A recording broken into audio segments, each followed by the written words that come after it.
of the instrument that sets up the Judicial Panel of Inquiry and a copy of the directive that declared curfew across the state. The barrister is saying that the instrument will enhance his representation of individuals before the panel, and adding that a refusal of the request will undermine the governor's commitment towards the transparent and honest investigation of this panel. I'll start with you, Barrister Asia. What were your main concerns when governors, embarked on the setting up of a judicial panel of inquiries to look into cases of abuses by the now disbanded SARS operatives and also police operatives, especially the one that took place during the protest itself? Thank you, Judith. My major concern, which I think it's an issue that we are glossing over, is the question as to whether or not whether the states actually have the power to set up a tribunal of inquiry to look at issues relating to the police and the way policing has been done in the country. Fundamentally, under the Constitution, policing is a matter within the exclusive list. It's something that is exclusively reserved for the federal government. States cannot legislate on issues that has to do with matters in the exclusive list. And so when you set up a tribunal of inquiry to look at the activities of the police, in my view, that would be unconstitutional, because the law setting up the tribunal was made by the State House of Assembly. The governor of Lagos State said he set up the tribunal pursuant to the Tribunals of Inquiry Law 2015. And that law was made by the State House of Assembly. If you look at that law, there's a provision there that says that the governor can, by instrument, set up a tribunal. And there's a provision that says that in respect to any matter over which the State House of Assembly has power to make law. The State House of Assembly does not have power to make law on policing in this country. Given the current constitutional dynamics of the country, the state government does not have, State Houses of Assembly do not have the powers. And beyond that, they cannot compare anything. They cannot enforce the outcome of the tribunal. As I see it, to use the language of the street, it's almost like a kangaroo kind of tribunal. That at the end of the day, whatever comes out of it is not something that can be enforced. You will still need to go back to the federal government. Perhaps the state will send their reports and forward it to the federal government. And that's going to be a very lengthy process. I don't think that is what we need to really fix the rot in the police system. You need to get the institution that have the constitutional powers, the constitutional backing to solve problems, to set up an inquiry. I understand where this is coming from. You recall in this country, when democracy came in 1999, we set up the Oputa panel, and there were a lot of cases that arose from that. In one of the cases, popularly referred to as the Ganefawemi and Babangida, the Supreme Court decided that the National Assembly does not have the power to make a law on tribunals of inquiry, a general law that will apply across the country. A lot of people are misreading that. They are thinking that because the Supreme Court made that pronouncement, the federal government cannot set up a tribunal of inquiry that will inquire into things that are happening in some other states. But the point is, the federal government, in fact, in that case, WIFO GSC, made the submission and the point that there's nothing in that judgment that stops the federal government from setting up tribunals of inquiry to inquire into specific matters in the exclusive list. So, I don't really see what we're going to achieve with this tribunal. That's my major concern. All right, Barrister Elvis, thank you very much. Barrister Tomoko, I know you're very, very active in the panel of inquiry set up by the Ondo State government, and I've also read some of the concerns you raised during its sitting. Now, what's your take on what he has said about the legality or otherwise of the tribunal of inquiry? Yes, I think the issue of law this time around is not as important as the will of the government of the day, to actually see the reasons for agitations by the youth, have kind of the needed attention that made the youth to refuse to even leave the streets after the federal government said they have disbanded SARS. That is the issue of sincerity from the part of the government. The Tribunal of Inquiry law of all the states in the country empowers the governor to put a Tribunal of Inquiry in place to look into cases that affect citizens of the state.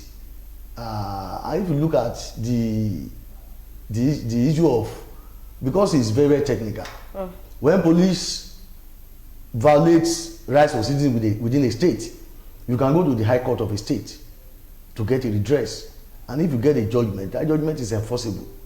So if that judgment from the High Court of a state is enforceable, then I don't see any gridlock, any legal gridlock or jurisdictional challenge in the governor of a state to set up a panel of inquiry, to look into brutalities against his citizens. But the problem of people like us who have been into this business of agitation, for enforcement of rights, even before this issue of NSAS protests and all the incidental things that actually happened before they arose, is that the instrument setting up a panel of inquiry within a state ordinarily is supposed to be a public document. There is no law that says the citizen should not have access to copies of that instrument. And the one of Lagos is very, very important. A panel of inquiry was put in place before another thing happened. You remember that a panel of inquiry had been put in place to look into police brutality and to look into cases that require restitution before the issue of Lekki arose. Now, it was after the issue of Lekki arose that the governor now said he had also extended the coverage, the terms of reference of the panel to cover the issue that happened in Lekki to Gate. So we have cases. We have cases, public-spirited people, we have cases to take before that tribunal. Nobody is questioning the integrity of the tribunal as a body. Nobody is also questioning the integrity of the individual members of the panel. But it is important we know where we are going. If a panel has been put in place for a particular purpose, my sister, there is difference between police brutality and the second leg or the terms of reference as enacted by the governor. In fact, if you ask me, I will say what happened in Lekki, to me, it goes beyond the scope of police brutality. So if a panel has been put in place to look into cases of police brutality within the state, and the Lekki issue now arose, and the governor now said he has entered the powers of the panel to cover the issue that happened in Lekki, in which the state government itself is a suspect. There is no lawyer that what it is sought that will not ask for the powers of this tribunal. Let me know the powers of this tribunal. Let me know what this tribunal can do before I even present my cases. The issue of Ondo State, immediately they came back from that National Executive Council meeting, the governor of Ondo State proactively put up a panel. But I was one of the first set of people that rose to say we need some questions to be answered. In Ondo State, there have been cases of people who have been executed in police custody. There have been court judgments that, the idea of it is that police brutalities have been happening in this country. When you write to police authorities, they will not take action.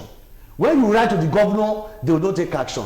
People are extrajudicially murdered. When you write to the governor of the state, when you write to the police authorities, they will not take action. You go to court to get judgment, they will not respect the judgment. And that is a government that encourages that kind of impunity will definitely encourage the otherwise. And that is what they have just seen. So now, those, like in the case of Ondo State, I sent a letter to the governor to request for the instrument creating the panel to know the powers of this panel.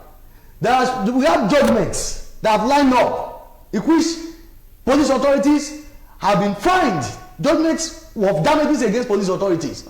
We have written to IG, we have written to Police Service Commission, we have written to Commissioner of Police. They have refused to honor this judgment. Now, if this panel is put in place and we are going before this panel, citizens ought to know we deserve to know whether the panels can actually educate on matters like this. What are their possible recommendations? Is it that they are going to recommend that the police authority should comply with that judgment? Or in cases of extrajudicial killings, does it mean the state governors are going to actually pay compensation to the dependents of the victims? You know, so that of states outside Lagos is very clear, but the one of Lagos is the one that is more important. It's more important in the sense that we need to know whether the panel of inquiry that has been put in place by Governor Sanwo-Olu has the powers to deal with the issue that happened in Lekki Toll Gate. And we need to also know, well, we need to know the terms of reference beyond what has been published in newspapers. Let us have the instrument in our hand. Let us read it. Let us know who is who. If a government has imposed curfew in a state to start by 4 o'clock, within few minutes they said the curfew has been extended to 9 o'clock, we should know whether this thing is by law or by any regulation or just by a press release. It's very important. All right, thank you very much, Barrister Temoko. Now, the Lagos State Governor on Sunday, October 18, announced the terms of reference of Judicial Panel of Inquiry and Restitution into Abuses by the Special Anti-Robbery Squad, SAS.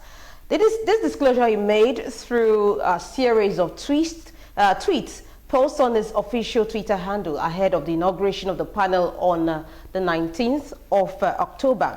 In his clarification to the general public, Governor Sanwo-Olu said the terms of reference for the panel are to listen to and take evidence from all victims or the families of victims of SARS abuse within Lagos State, somewhat akin to what the Truth and Reconciliation Committee did in some countries. This would enable all victims and their families air and vent their grievances. Upon determining the compensation payable, the judicial panel is to immediately issue a check in favor of the victim or their dependent.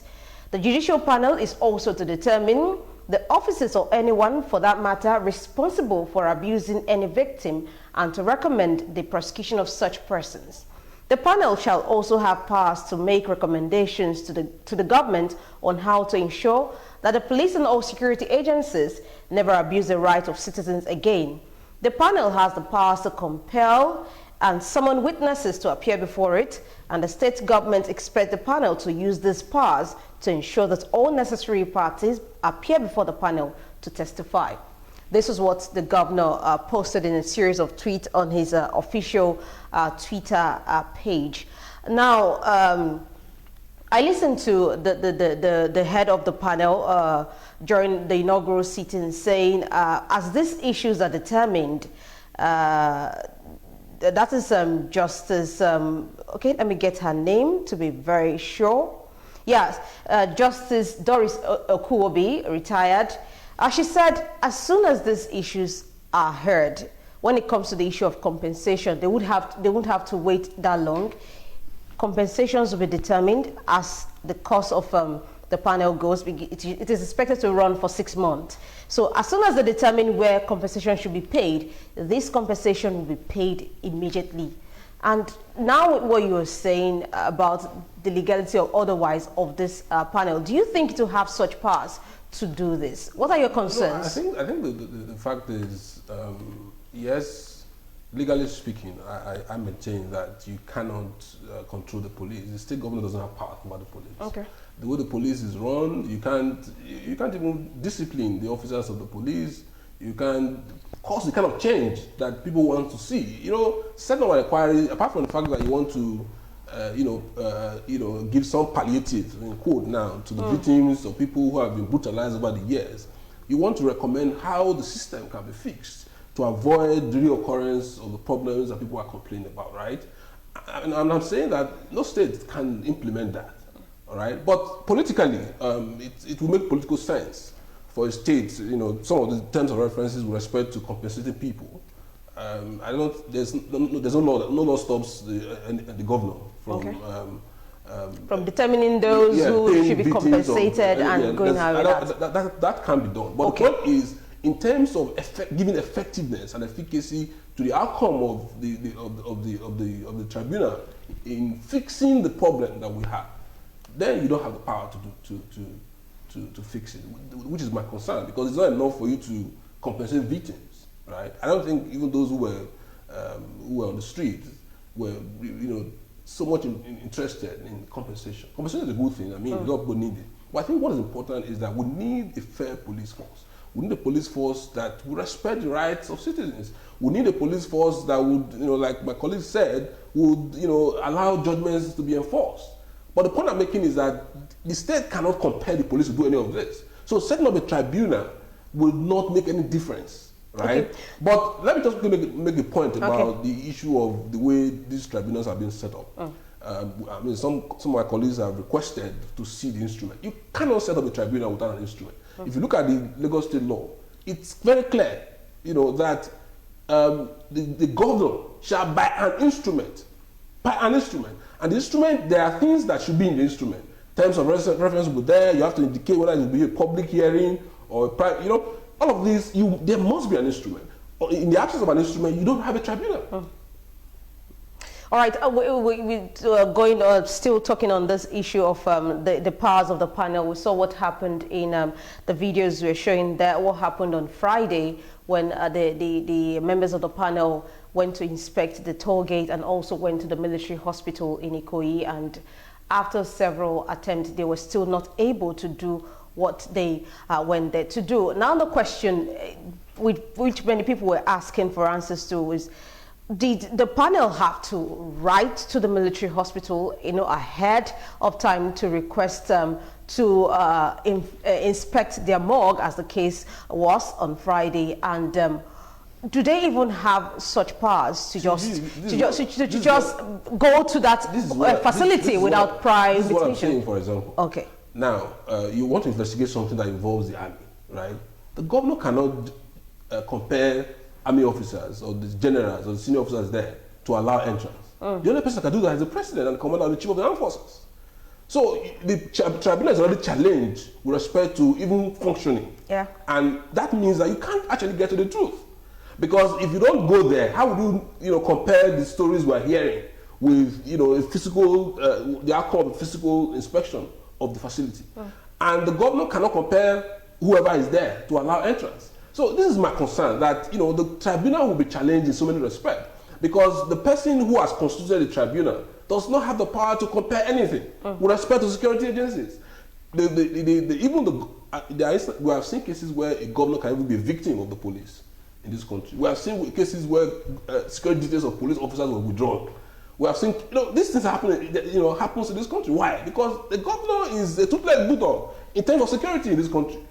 They get security votes, they do all of that, but at the end of the day, what can they do? If the president does not support what is going on in terms of security, you can't get anything done. A commissioner of police in Lagos can actually prevent, in a very bad situation, governor from leaving his house, because he doesn't control the commissioner of police. He doesn't even control the government constable. So at the end of the day, you now begin to ask yourself, this tribunal you are setting up to inquire into the activities of this kind of people, to what extent can you enforce the outcome? Beyond, Lagos State is a rich state, I can imagine, so it's a good thing if you compensate people. But that is not enough. We want to see the real change.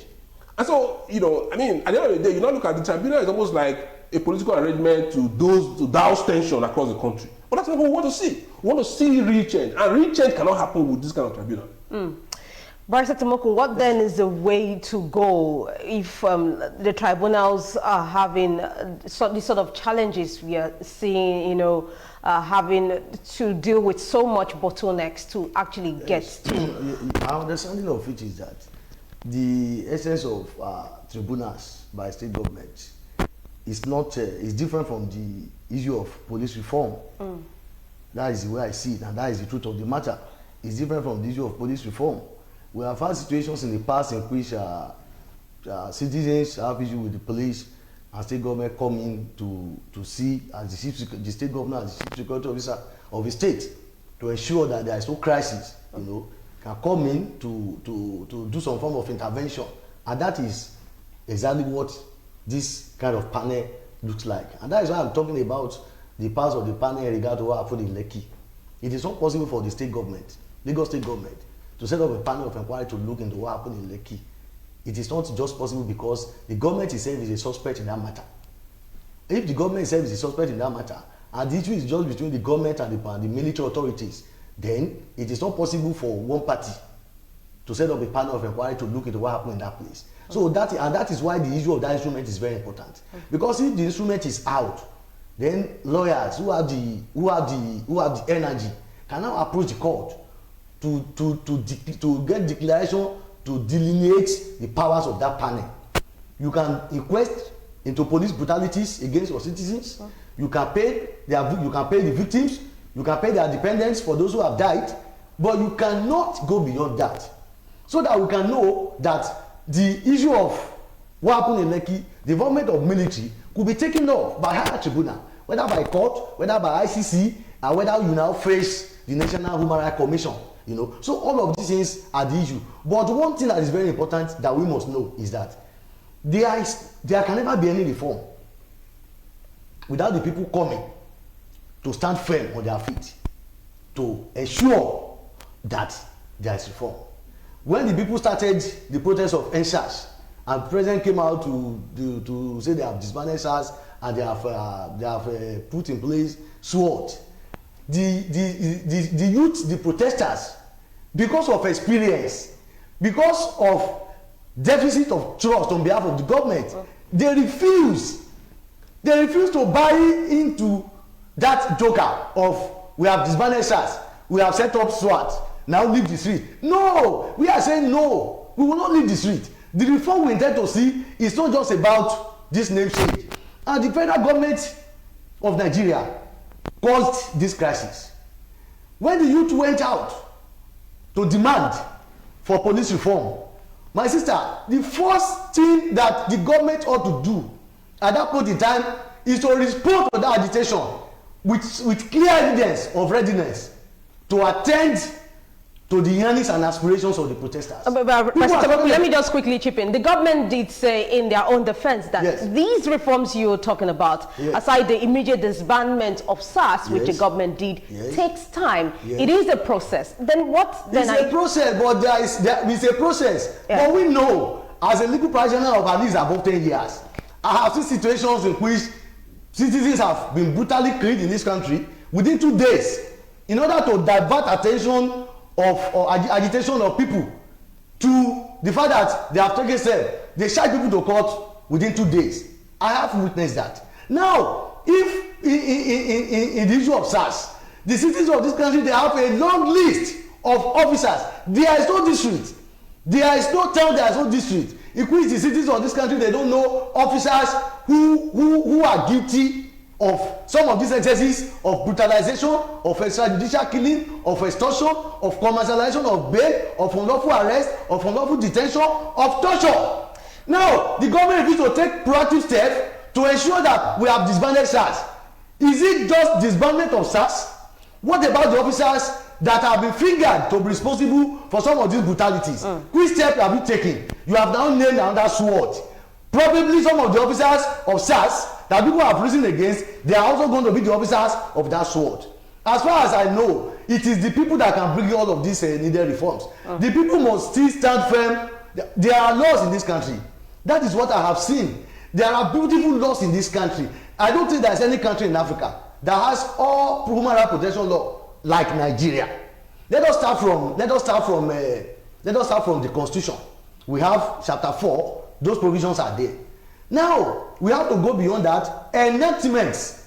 Administration of Criminal Justice Act 2015 made provision for. In fact, there are provisions in that law that will automatically seize or hold the hands of the police from unlawful arrest and detention. A chief judge of every state is supposed to designate a chief magistrate who will visit police stations to know those who are there, to know their offense, to know those who are supposed to be arraigned before the court, to know those who are. All of these provisions are there.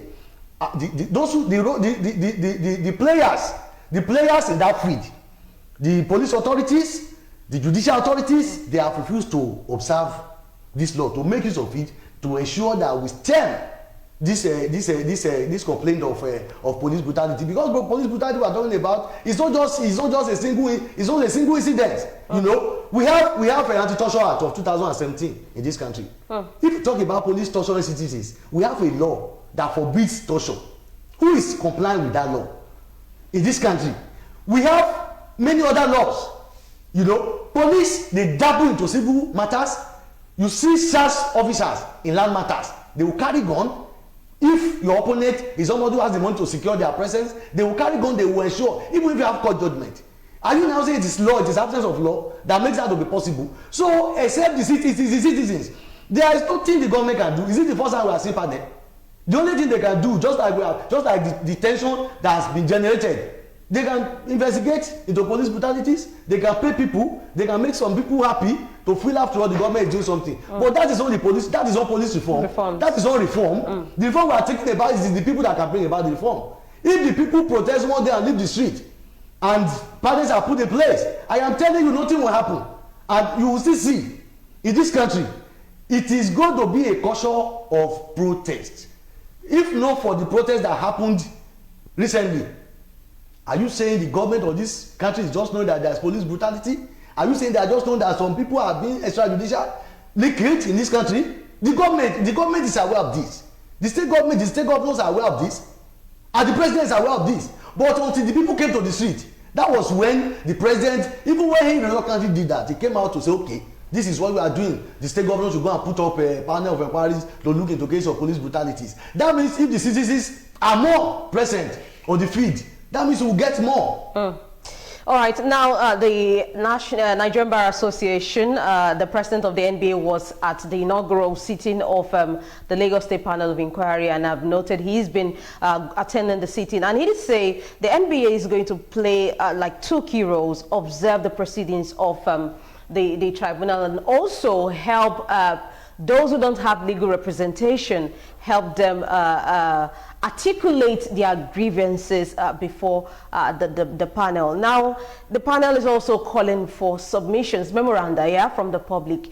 But what would you say to people who have been victims of police brutality, who have been through a lot in the hands of this now disbanded SARS operatives, but they don't even trust the system so much that they will come out to say this? Because that is one challenge the tribunal is having right now. Many people are not coming out with memorandas.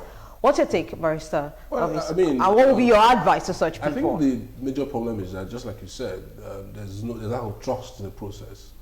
And even me as a legal practitioner, I don't really trust the process. I just believe that it's a political strategy to get people off the streets and, to give the impression that government is trying to fix the problem. Because I do not think that the tribunal system, particularly as it is presently constituted, will really solve the problems of the youth that I saw on the street across the country. So, but, people should try to exploit it. If people that with grievances should approach the tribunal.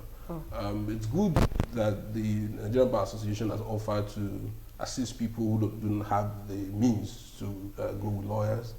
I've seen other lawyers who have indicated interest in representing people pro bono, that is free.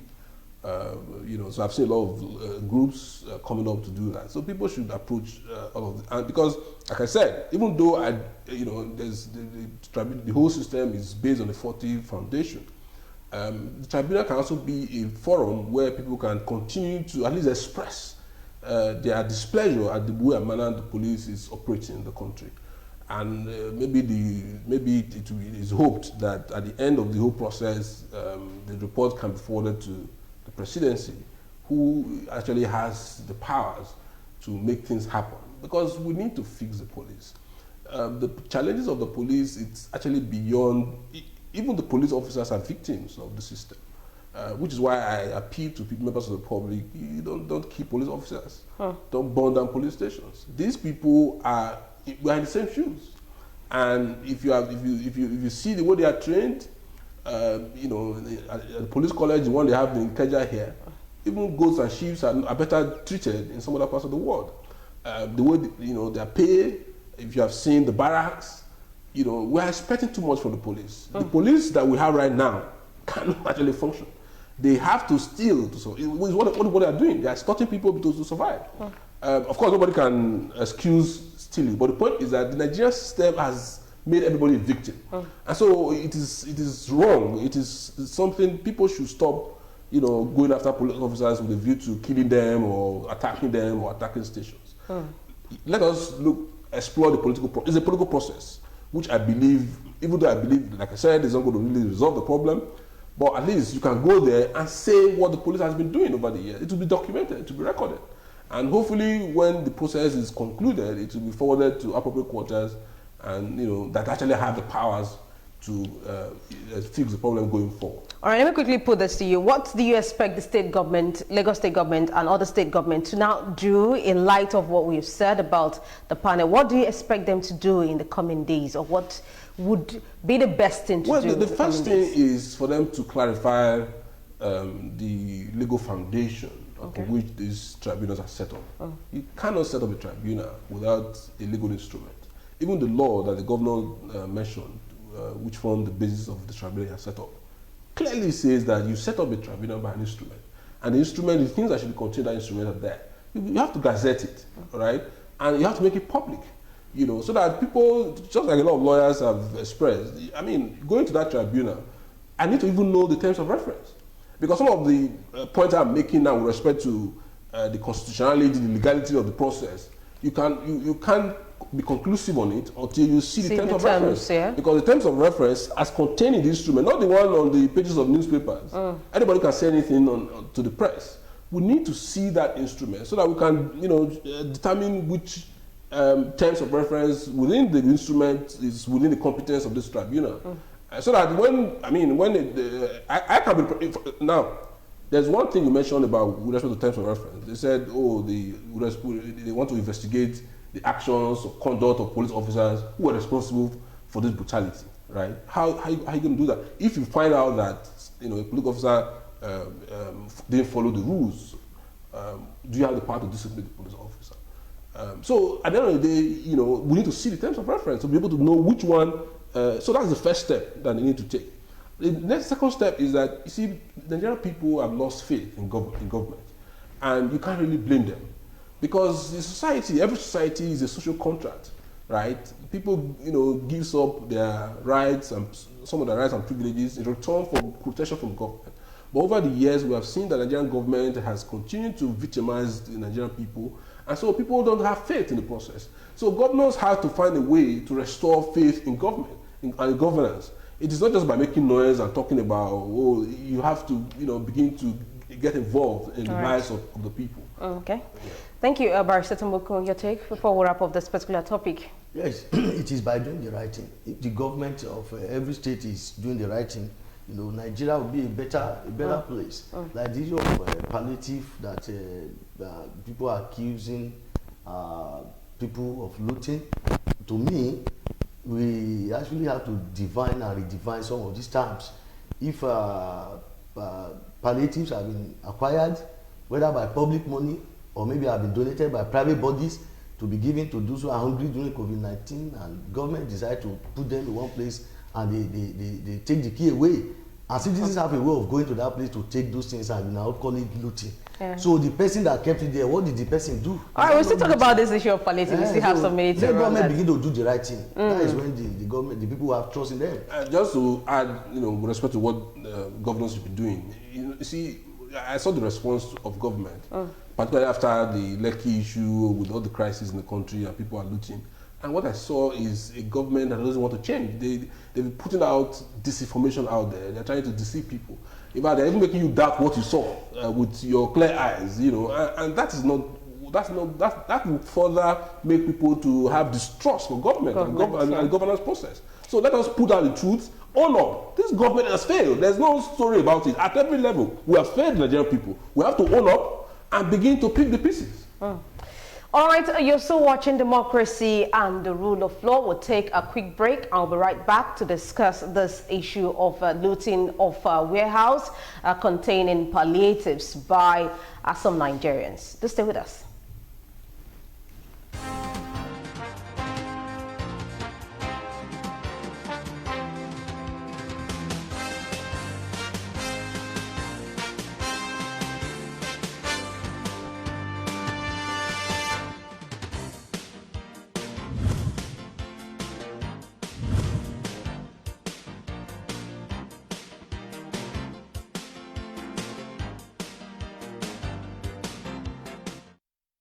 All right, welcome back. And now it's time to talk about this issue of palliatives, warehouses where some people looted containing palliatives.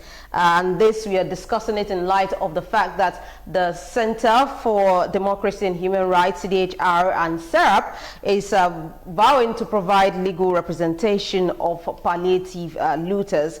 And this is as some state governors, the governor of Cross River is ordering a house-to-house search of looted palliatives. You recall that following the curfew declared after some hoodlums hijacked the NSAS protest, some governors declared curfews in this state. And after these curfews were declared, surprisingly, many people found warehouses where COVID-19 palliatives clearly written on it, COVID food items were stored, and these people went on to loot these warehouses. It happened in Taraba State, in Osun State, in Kwara State, in Plateau State, and also Kogi State, Lake Ekiti State, Kaduna State, Adamawa State, Lagos State, and Bauchi State.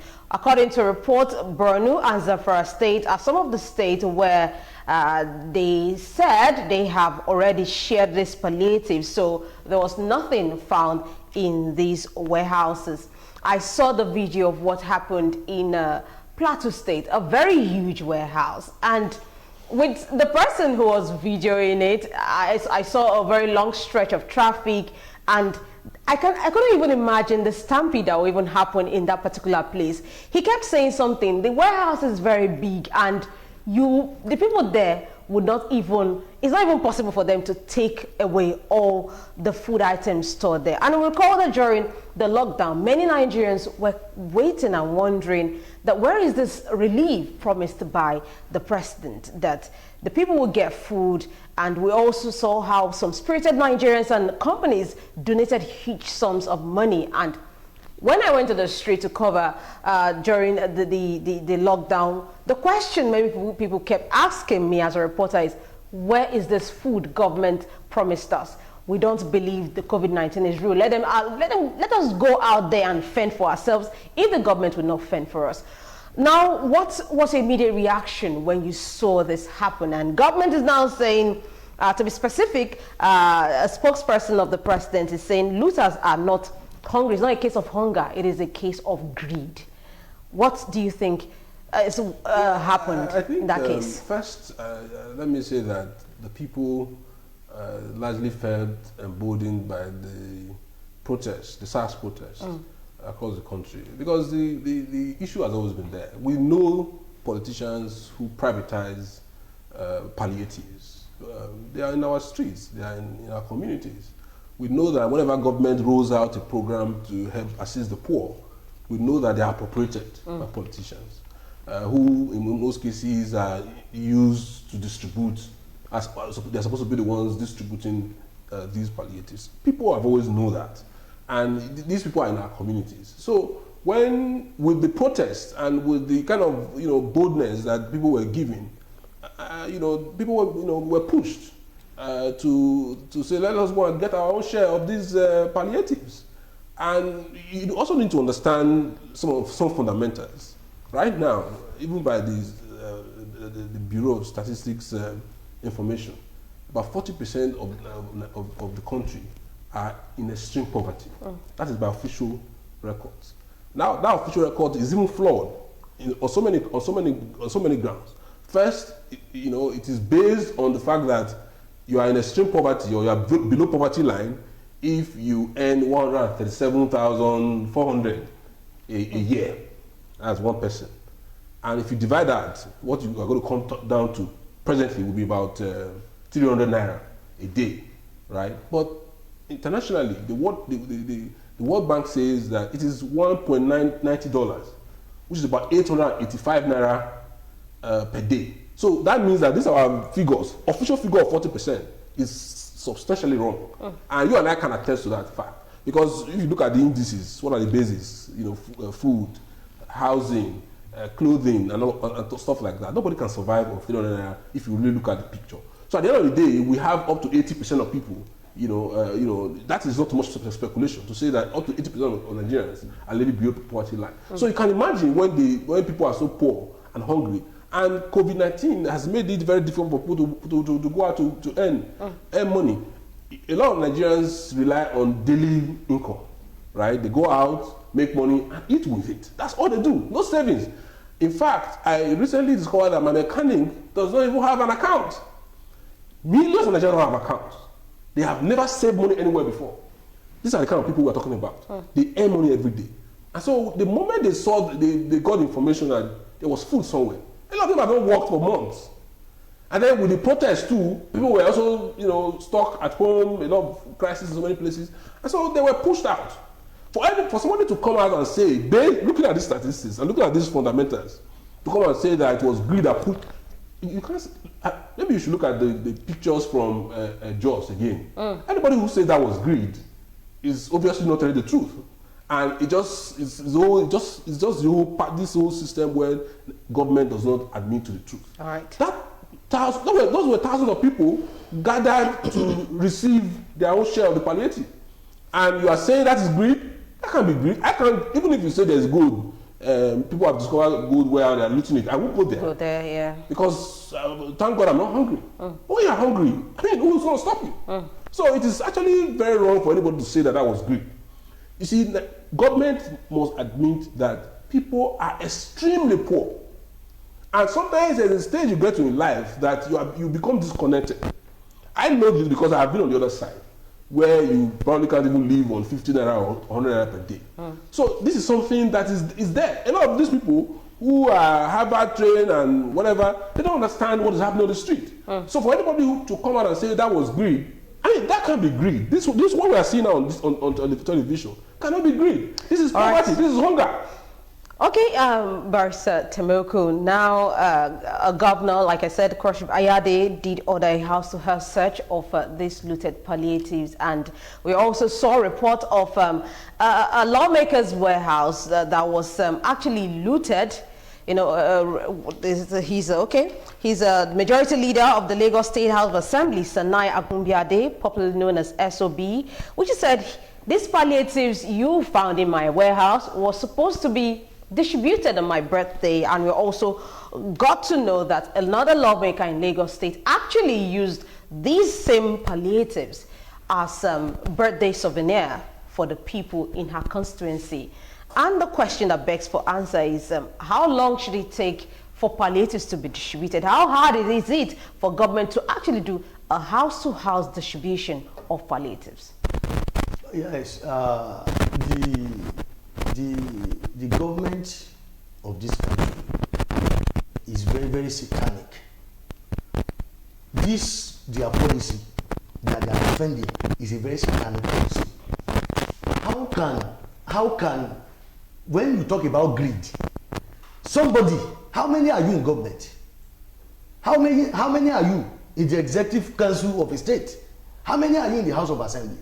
Compare your number to the number of millions of citizens who voted you into power. If you have the power to create a warehouse for you to keep the food that is meant for the people, for the millions of people in the street, and at the end of the day that location is found, and you talk about greed, who is greedy? The person that kept the food there, who doesn't eat indomie? Those in government that they don't need indomie, they don't need noodles, or they keep it away from people that need it. We don't talk about greed. Who is greedy? The government is these policies. The people must continue to nurture the culture of protest. If not for the culture of protest that sprung up recently, are you saying before now people don't know that those in government are appropriating what is meant for them? They know, but there is no boldness for them to ask questions. The only opportunity that they have to ask questions, they discover warehouses where the food that was made for them during COVID-19, when people were dying of hunger in this country. There are millions on the street, millions of youth on the street without food. And the government decided to keep it only.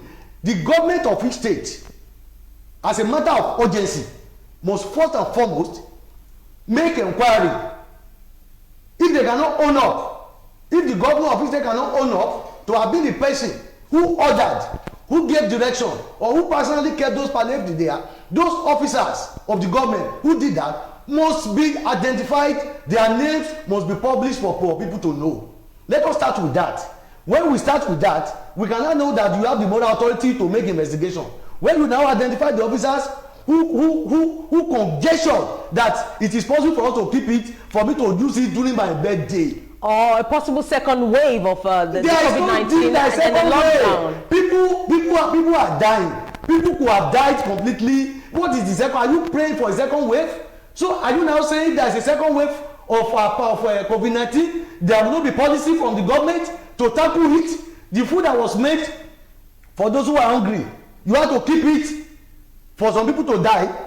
You now rear some other hungry people. You now want to distribute it to them. I am saying it is satanic of the government. Let the government come out boldly to name the officers that kept these palliatives. Otherwise, let us assume it is the governors. If it is the governors, those who have gone to that place to locate it, the government has to give apology. They have to tender apology to the citizens who went to those warehouses to open it and let people take out of what is meant for them. We have to give apology to the citizens. If you are charging people to court on the basis of the fact that they have taken palliative, what about the officers that kept the palliative from the people, from the citizens?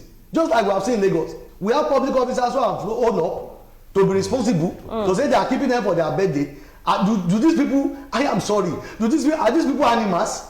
Do they deserve to live among human race? Now, if you charge those people to court on the ground of stealing, what happened to those officers? Let's charge everybody. Charge the officers that kept them, because that's also stealing. You call it appropriation, but it's stealing. Private bodies donated money, donated resources to make food available for the poor, for the hungry during COVID-19 when you lock people inside. Government also made provisions.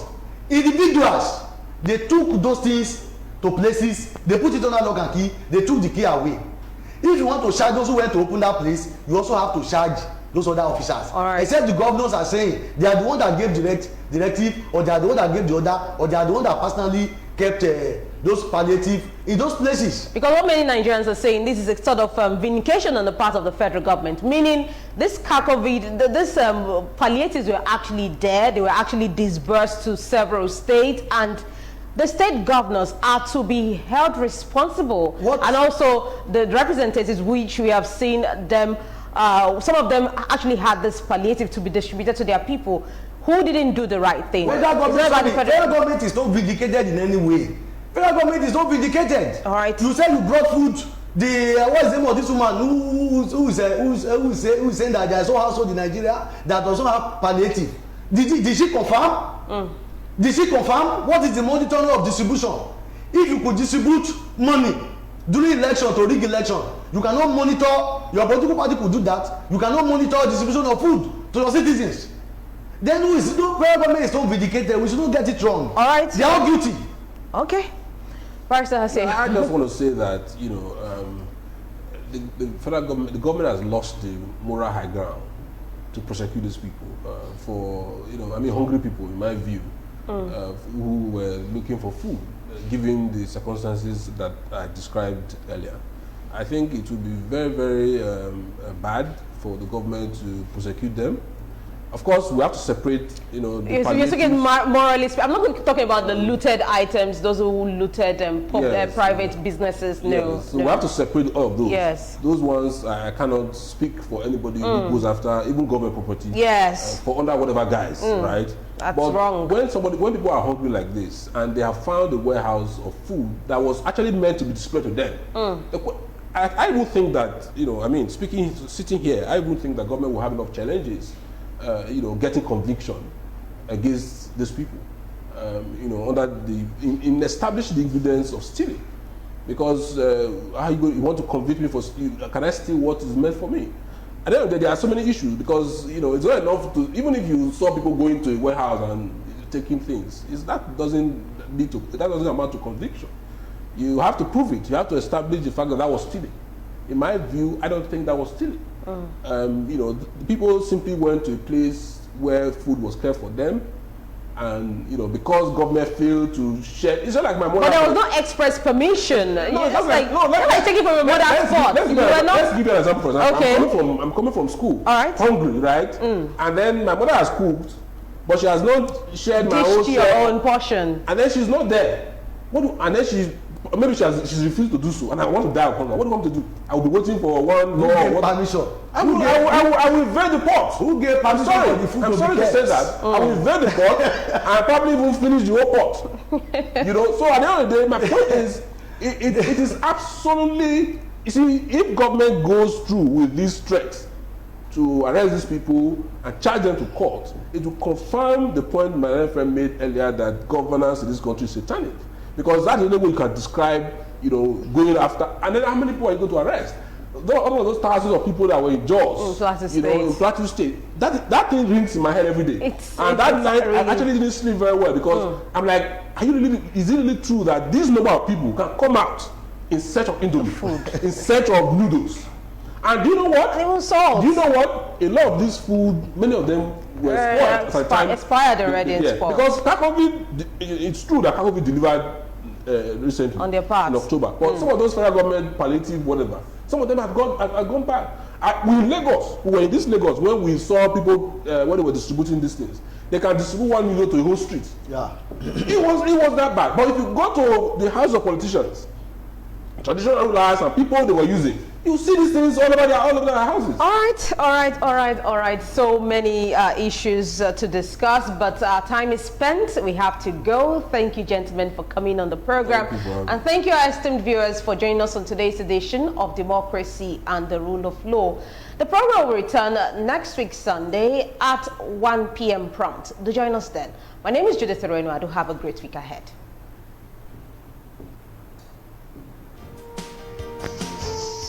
Thank you for coming.